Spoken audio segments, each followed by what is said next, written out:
Hey, good morning. Welcome to another morning coffee with Nick. I am here to hang out and talk about whatever we have going on. Um, I know a lot of you guys watch this on replay, so feel free to always ask questions as you're going through the replay. Make comments. You guys have been. I appreciate it.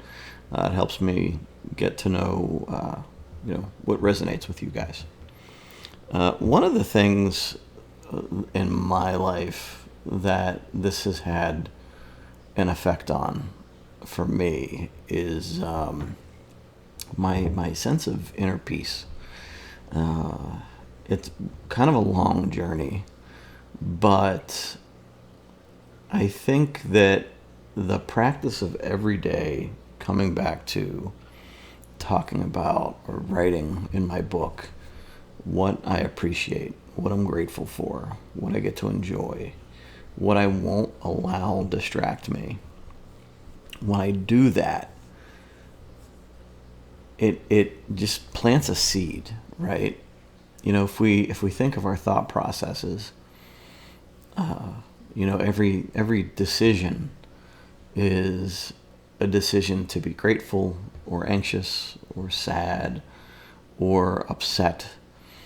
And, for me, I spent a lot of time being sad or upset.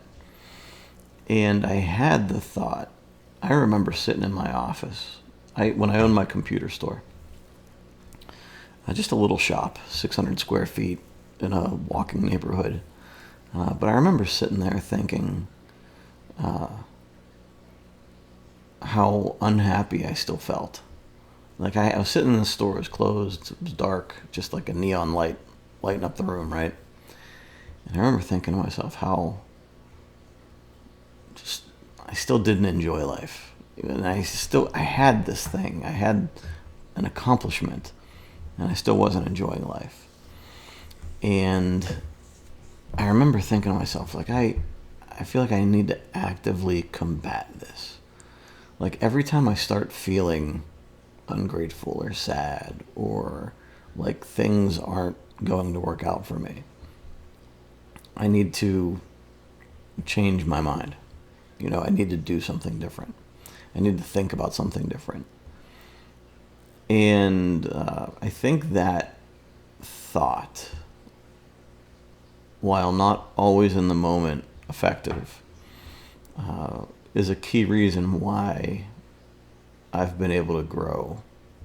It's like that always, the always feeling that I had the ability to change is one of the major reasons I've been able to get through some of the things I've been through and also get to a place where I am now where I feel better.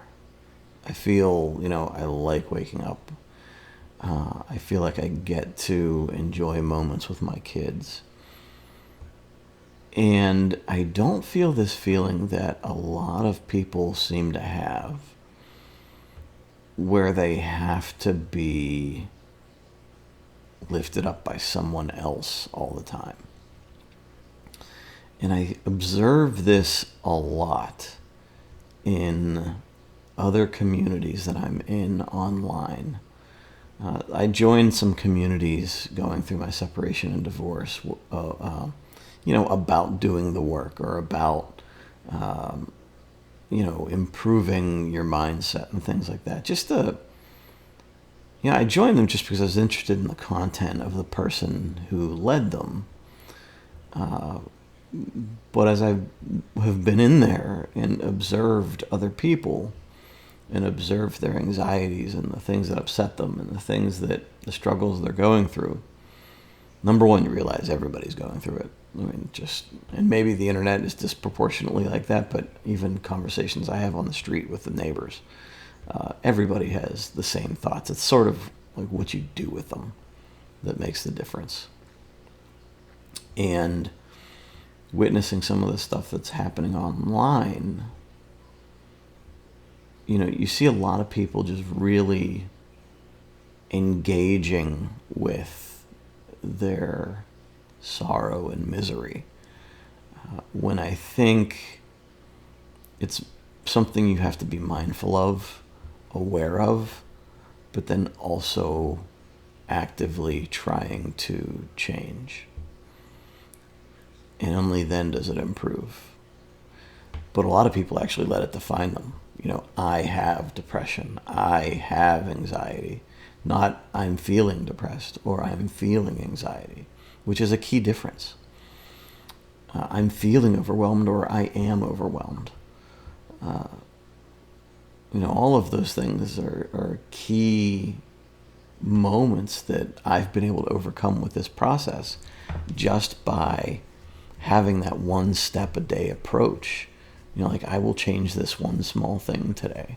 I will take this one small step forward. I appreciate this. And when you do that, you find your way out of whatever dark space you're in. And yeah. And so now I find myself in this place where, things aren't perfect. I still have a lot to work on. I still have a lot to do. I still have my moments. But, even thinking about dating or partnering up again, it would really have to be somebody that brings... it doesn't bring. I would say complements the peace that I've found in my life. I've learned to be more selective about who's in my life. Friends, family, and partner. And I know now what it's like to get up and light a candle and sit down and have a cup of coffee and write in my planner, and the calm of that. In the 7 o'clock I wake up my kids and we do the thing. I make their breakfast and lunch and get them on their bus, and then I can come back in here and do a couple of things around the house, feed my fish, and go to work. And there's no arguing, there's no drama, there's no debate. And that's a pretty nice feeling. And then in the evening, also, I have my routine, and it's nice. And so letting somebody else into all of that, they would have to complement it, right? Improve it in some way, I think. But a lot of the people that I observe just want somebody else so bad that they're willing to let that person actually make their lives worse. And they put up with a lot just for the sake of not being alone with their own thoughts. And I think that's the key. Following the circuitous conversation here, or whatever you want to call this, monologue. I think that's the key. It's being comfortable with your own thoughts. It's having thoughts that you're comfortable with, sitting in silence with yourself, working through your own discomforts without trying to distract yourself with other things, other people, other actions. And that's probably been the biggest thing for me. I think so boiling it down to the key components of this planner, we talk about focus, we talk about mindset, and we talk about routine. And the focus for me created a sense of purpose, or helped me find my sense of purpose. The mindset, the end result for me was being comfortable in my own skin, being at peace with myself and wherever I am, enjoying time by myself. And then really appreciating the moments that I have with special people that matter, you know. I took my kid, my youngest one, to the doctor for his physical, his yearly, yesterday. And to sit and listen to him talk about, the doctors, they do that little interview where they ask them, you know, what their life is like, because they're looking for, things, anything they can, that kind of keys in. And he's talking about like his activities, and he starts off by saying, well, I don't do much. But then I'm like, oh, Ryan, like, what are some of the things you're interested in? And he's like, well, I play the violin, I read a lot, I like history, I play video games. And he starts going off on, like, I play football, and he goes off on all these things, and the resident's like, okay, all right, well, we have some interest, right? And starts asking him about his diet and the things that, whatever is going on in his life. How does he like school, all that stuff. And I realized, like, a year ago, which was right at the tail end of our divorce we finalized in December. A year ago, he was in this doctor's appointment, and he had crazy stomach pains, like a burning stomach. Like he couldn't eat. He always felt like he was going to throw up. And it may have been illness, but part of my thought was it was from disruption at home. And to see the difference in that now, if that was the case, is pretty big. It's, my peace has brought him peace. I'd like to think that's true. And he can now focus on the things that he's interested in. And putting him or our lives up to judgment is almost something I look forward to, because I know that he's in a decent place. Both of my boys are. They all have their struggles at their given age groups, but any of their problems aren't caused by their parents. Although, they say, you read about parenting, and they say that no matter how good a parent you are, no matter how healed, how skilled, no matter how good a parent you are, your kid's going to hate you for something when they're 20, which very may well be true. Maybe you were too sensitive, maybe you were too kind, you were too hard on them, you're too lenient. Like, it was something, like, they always go the opposite direction, which may be absolutely true. But I guess, the way I'm handling this is the way that's in alignment with me, with my way of doing things. And right now it's getting the result that I want. And that's key for me. Of the very few things that I truly care about in life anymore, raising two boys to be really good men is one of my top three, if not currently my top one. Sometimes to the detriment of my own health. But, it's my job. It's my big job. So I enjoy seeing where they're going. But it's going by so fast. And that's another part of this, is like just stopping and pausing and enjoying those moments.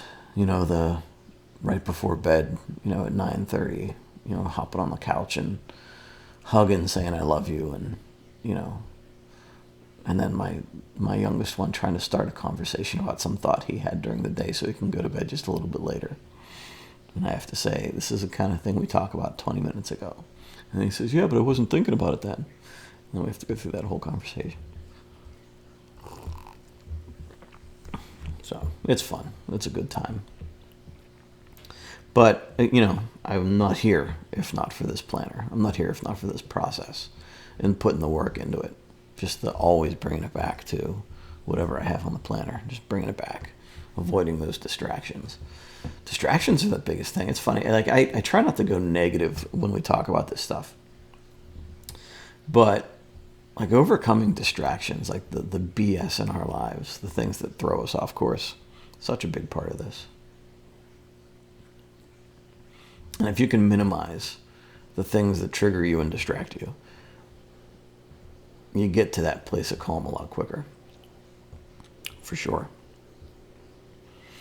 Which is why, like in my routine, I've just added things. And I lift up the candle before, and these are those, this is the copper candle we have. You can see it's like a wood wick flame, and it's just a scent. It's a nice fresh scent that, I didn't even realize how much my kids got used to it. I also do I have an oil diffuser that, like, I have like a sandalwood, some manly scent, like sandalwood or cedar. I do pine this time of year, and my kid, if I don't do it while they're here, usually I do it after they leave for school. But on the weekends they'll catch it right in the morning because it's part of like my morning routine. I found out that incense and that's like fresh scents somehow I feel like it has a small improvement on my mindset. So I do it, like it's just nice to have that fresh scent, right? And so I do it after they leave for school, but in the mornings, on the weekends when they catch it, which is only, every other weekend, they've said things. Last time my older one was like, how come you only do that when we're not here? Or something like that, right? And so I realized that like they were kind of getting used to it and enjoying it also in the moments that they caught it. So I may make it a point to light the candle or the diffuser before they go to school. Maybe integrate it into part of their routine. And even the routine part of it with my son, the younger one. I mean, he's got a pretty solid routine. Gets up, puts on his like Snuggie, and sits at the table, drinks tea, reads a book, eats his breakfast. He's got a nice slow routine. It's not that like wake up a half an hour later and hurry up and run around and frantically get out the door, which is how I got ready for work every day until I started this process. Part of my morning thing was I started with the Miracle Morning and tried to keep up with that, but couldn't. I mean, it was a lot, but I did settle in on a regular routine that I was able to, like calmly go through in my morning, and I stopped doing the whole, snooze. Okay, hurry up, pop out of bed at the last minute, do everything and run out the door. I remember standing in a client's office. I was back in their server room at their office, and I was working on their server, and I looked down at my feet, and I was wearing 2 different shoes.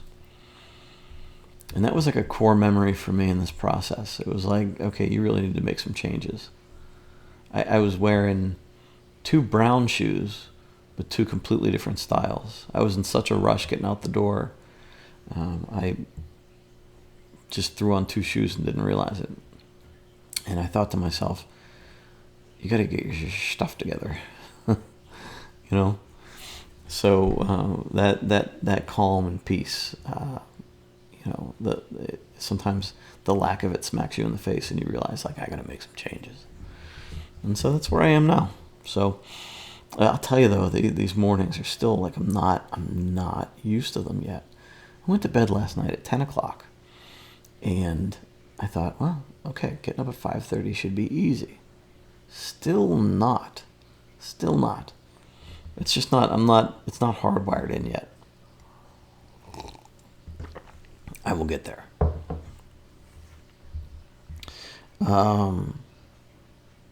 So, yeah, that's where we're at.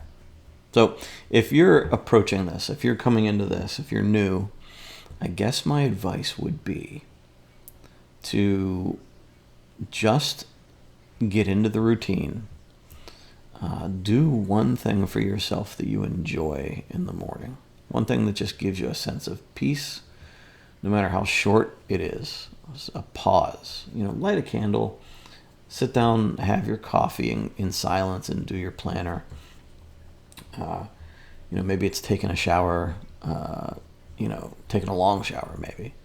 But have that thing that you enjoy that gives you that moment of like silence and peace, and you can reflect on the good things you have and the things that you need to avoid more, the things that you need to stop letting into your life. You can't make the changes until you identify what needs to change. And I think a lot of people jump into this stuff headstrong and want to make immediate changes. But I think the best immediate change you can make is to stop, listen, and feel. What's your brain telling you? What's your body telling you? What makes you happy, what makes you calm, and what doesn't, what takes that away from you. And if you can observe that, if you can identify it as clearly as possible, then I think you will have a better shot at making the changes last. Rather than just taking steps that may not be the right ones. And I say, observe it to figure out, like a lot of times I didn't know why I was feeling a certain way. I didn't know why I was feeling anxious or depressed or happy or sad or whatever. It was just sort of ping-ponging around with it. So it's that pausing to like really understand why you feel a certain way, to slow it down a little bit. It's a vital part of this. So, as you go through this, just always be trying to observe, always be trying to stop and listen to yourself. So, all right. So that's my morning talk for today. I hope you found it valuable. I hope you have a good day today. I hope you have a focused day. I hope you have a graceful day.